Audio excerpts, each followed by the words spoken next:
கண்ணன் வந்து மருந்து, மாத்திரை, பழங்கள், காய்கறி எல்லாத்தையும் அளவளவாக வாங்கிட்டு வீட்டுக்கு கொண்டு போய் கொடுக்குறாரு. இதை பார்த்துட்டு கஸ்தூரி ஐஸ்வர்யாவும் இதை பத்தவே பத்தாது, இது எதுக்கு வாங்கிட்டு வந்தாங்கண்ணா அப்படின்ற மாதிரி சொல்கிறாங்க. ஐஸ்வர்யாட்ட தனிப்பட்ட முறையில் கண்ணன் சொல்கிறாரு, கையில் காசு இல்லை, கம்மியாக இருக்குது ஐஸு, புரிஞ்சுக்கோ அப்படின்ற மாதிரி சொல்கிறாங்க.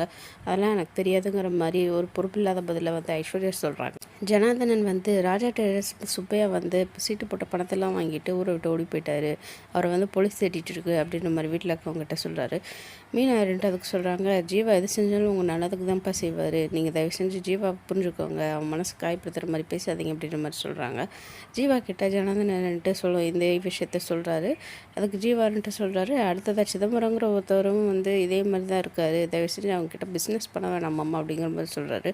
ஒருத்தர் அப்படி இருந்தால் எல்லாருமே அப்படி இருக்கணும்னு அவசியம் இல்லை அப்படிங்கிற மாதிரி ஜீவாவை வாயடைக்கிறாரு அவங்க மாமனார். ஜீவாவுக்கு ஜனார்தனன் இந்த மாதிரி பேசுறது வந்து பிடிக்கவே இல்லை. ஆனால் எந்த பதிலும் சொல்லாமல் அங்கேருந்து கிளம்பிடுறாரு. தனம் வந்து ஐஸ்வர்யாவை பற்றி நினச்சி கவலைப்பட்டு இருக்கும்போது முல்லை வந்து சொல்கிறாங்க, அவள் சேனலில் பார்த்தா ஐஸ்வர்யா நல்லா தான் இருக்கான் அப்படின்ற மாதிரி முல்லை வந்து சொல்கிறாங்க. கண்ணன் வேலைக்கு போகிறானா இல்லையாங்கிற மாதிரி அவள் சேனலில் போட்டிருக்காளா, என்ன அதை பற்றி ஏதாவது பேசியிருக்காளா அப்படிங்கிற மாதிரி தனம் வந்து முல்லைகிட்ட கேட்குறாங்க. கண்ணனோட வேலையை பற்றி ஐஸ் வந்து எதுவும் பேசலக்கா, அப்படி ஏதாவது சொல்லியிருந்தால் நான் வந்து உங்கள்கிட்ட சொல்கிறேன் அப்படின்ற மாதிரி சொல்லி முடிக்கிறாங்க. அடுத்த மாதம் செலவுக்கெல்லாம் கல்யாணம் என்ன பண்ண போகிறாரு, ஜீவா பேச்சை வந்து ஜனார்தன் கேட்குற மாதிரியே தெரியல. ஜீவா என்ன செய்ய போகிறாருன்னு பார்ப்போம். தேங்க்யூ.